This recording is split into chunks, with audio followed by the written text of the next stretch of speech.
बेटी के साथ ससुराल में बनी घटना। ननंद के घर से जब से फोन आया है तब से सासू माँ संसला देवी तेल मिलाई हुई बैठी है।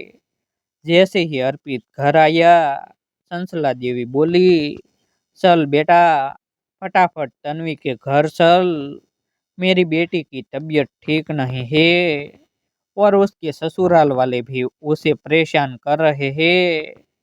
पर उसके ससुराल वाले तो ऐसे नहीं है। अर्पित हैरानी से बोला, अरे क्या नहीं है? उससे कह रहे हैं कि अपना इलाज जाकर मायके में करवा लो। भला क्यों?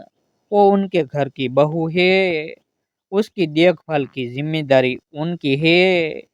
मेरी बेटी इतनी अखर रही है तो मैं खुद ले आऊंगी उसे।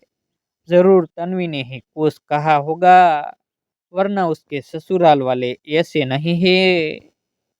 अरे बीमारी में चिड़चिड़ापन हो ही जाता है ना।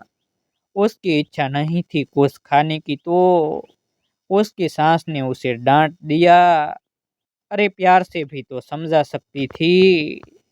तो उसने भी कह दिया कि मेरे मायके में ही मेरी कद्र होती है।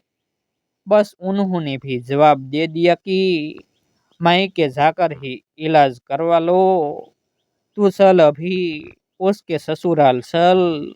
बस मम्मी अभी फ्रेश होकर आता हूँ, कहकर अर्पित कमरे में चला गया।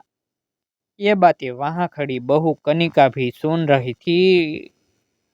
अचानक उसे सुबह का मंजर याद हो गया। इसी दिन के लिए लोग बहू लाते हैं क्या?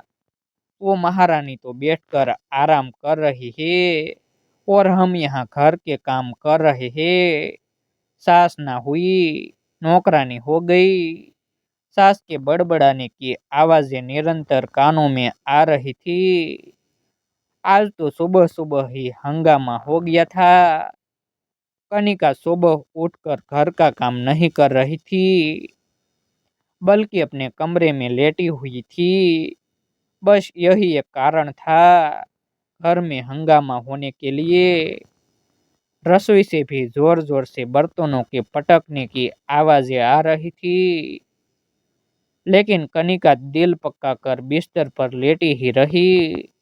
जानती थी कि अगर उठ गई तो फिर उसी को सारा काम करना पड़ेगा।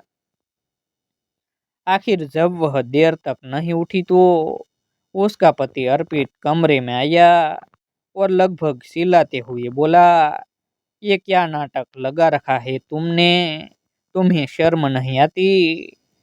उधर माँ रसोई में काम कर रही है और तुम यहाँ महारानी की तरह बिस्तर पर लेटी हुई हो। अच्छा बहाना है काम चोरी का।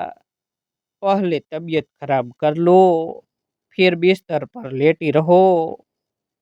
मैं जानबूझकर नहीं लेटी हूँ, तबीयत खराब है। कनिका ने धीरे से कहा, माँ की उम्र तो देखो, वो इस उम्र में भी काम कर रही है और तुम बहाना बना रही हो। माँ की उम्र दिख रही है, लेकिन यह नहीं दिखता कि तुम्हारी बीवी भी एक इंसान है, कोई मशीन नहीं। मैं भी बीमार हो सकती हूँ, तुम बीमार हो तो आराम करते हो, लेकिन मैं बीमार हो जाऊँ तो भी घर का काम करूँगी। कितनी बार कहा है डॉक्टर को दिखा लाओ, लेकिन ना तो तुम ले जाते हो, ना पैसे देकर जाते हो कि मैं खुद चली जाऊँ। पैसे पेड़ पर नहीं उगते, जो तुमने कहा और तोड़ कर दे दिया। हर महीने यही ड्रामा चलता है, तो डॉक्टर को दिखा ही दो। इतना ही जाने का शौक है तो अपने माता पिता से कहो, हमारे पास फालतू पैसे नहीं है। हर औरत के साथ होता है, इसके लिए क्या डॉक्टर को दिखाना?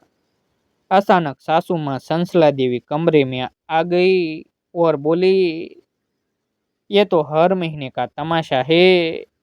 दर्द निवारक गोली खाओ और चुपचाप काम पर लगो। मुझसे नहीं होता अब सारा काम। मम्मी जी, कितनी दर्द निवारक गोलियां खाऊं, हर महीने खाकर काम करती हूँ, अब तो और तकलीफ बढ़ गई है। अभी तुम घर का काम करो, बाद में बात करेंगे। अर्पित ने कहकर बात खत्म कर दी।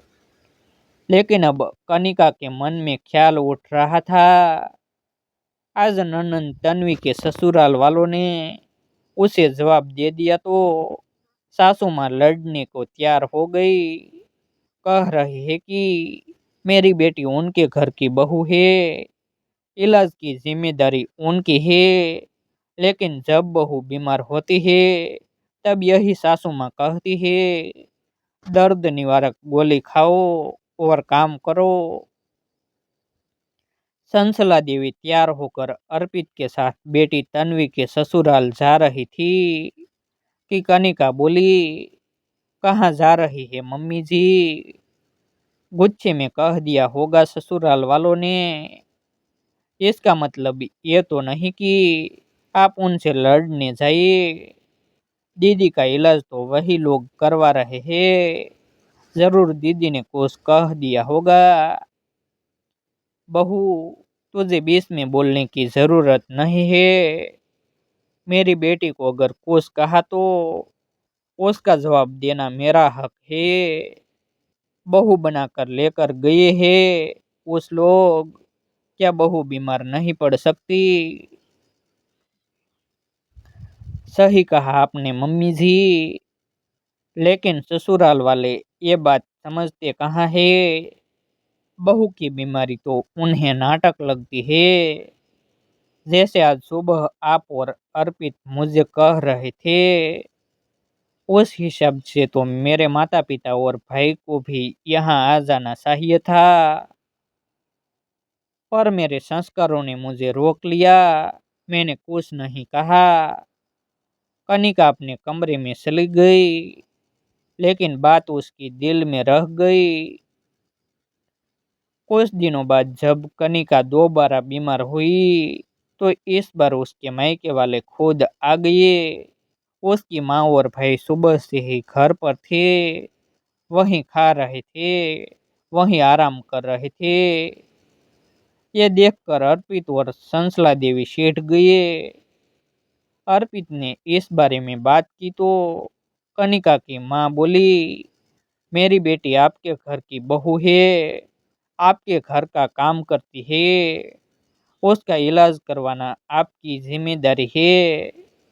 पर जब आपने मना किया तो अब हम खुद आ गए। जब भी हमारी बेटी बीमार होगी हम खुद आएंगे, और अगली बार आपकी बेटी की सास को भी बुला लेंगे, ताकि उन्हें भी पता चले कि बहू के मायके वाले कैसे होते हैं। अब अर्पित और संसला देवी कुछ कह नहीं पाए। हाँ, सीधे जरूर थे, लेकिन बहू को बेशरम बनाने की नींव उन्होंने खुद रखी थी। बहू को जब समझदारी नहीं, इंसानियत चाहिए होती है, और अगर आप नहीं देती तो दुनिया उसे सिखा देती है। ऐसे ही नए नए वीडियो देखने के लिए हमारे यूट्यूब चैनल सब्सक्राइब करें, वीडियो को लाइक करें और अपने मित्रों के साथ शेयर करें। फिर मिलते हैं एक नई स्टोरी के साथ। आभार। जय हिंद, जय भारत।